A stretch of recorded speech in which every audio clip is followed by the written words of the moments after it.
Miku North MP Jeremiah Norbert has commended the police department for the recent confiscation of illegal weapons. Last week, a number of people were arrested and charged for illicit firearm possession during various police operations in the north and on the east coast. This includes the recovery of a submachine gun at a Dennery residence. The Deputy Speaker, who is a former cop, says police work is arduous. We know that the police have been under tremendous pressure. They've been under tremendous scrutiny as well.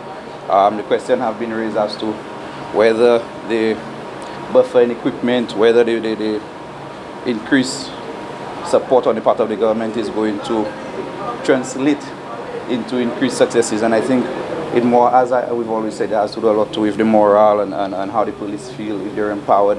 And we can see part of the successes has to do with that. It shows how the police are feeling now.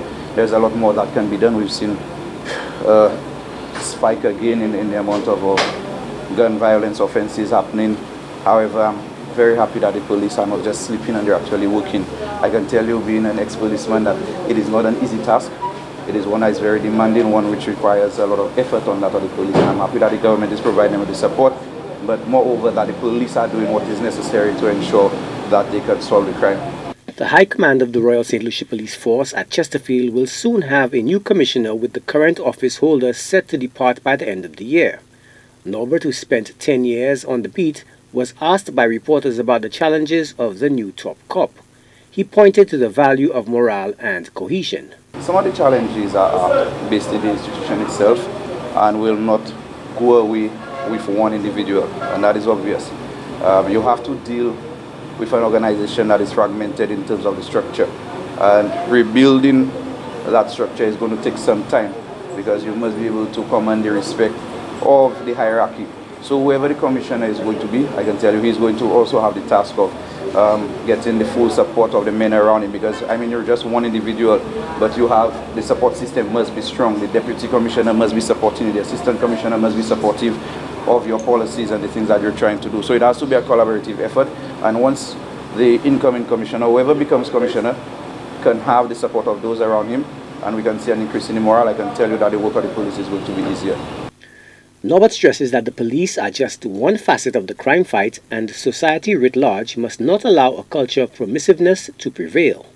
To cast all blame on the police, I mean, the police have a job. They only respond. The police cannot be everywhere. We have a responsibility as a society to ensure that we raise individuals, we raise young men and women who are law-abiding citizens, thereby minimizing the amount of criminal activities happening in St. Lucia. So to cast blame solely on the police, I think I cannot support that. We have to also cast blame on the school plays an important role. They have the religious systems that also play an important role in socializing our children.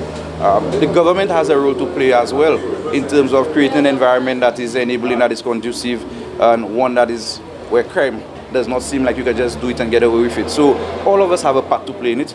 I understand that, yes, the police, but the police is just one agency in the whole crime fighting picture. So to cast all the blame on them would be unfair to them, and we too have to take an equal responsibility for what we see happening in St. Lucia right now.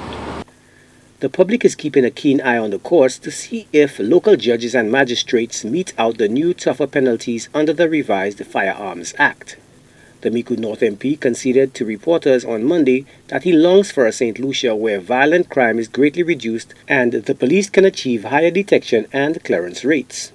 But he argues there must be the will among all stakeholders of society to win and keep the peace. Joachim Du Plessis, HTS News Force.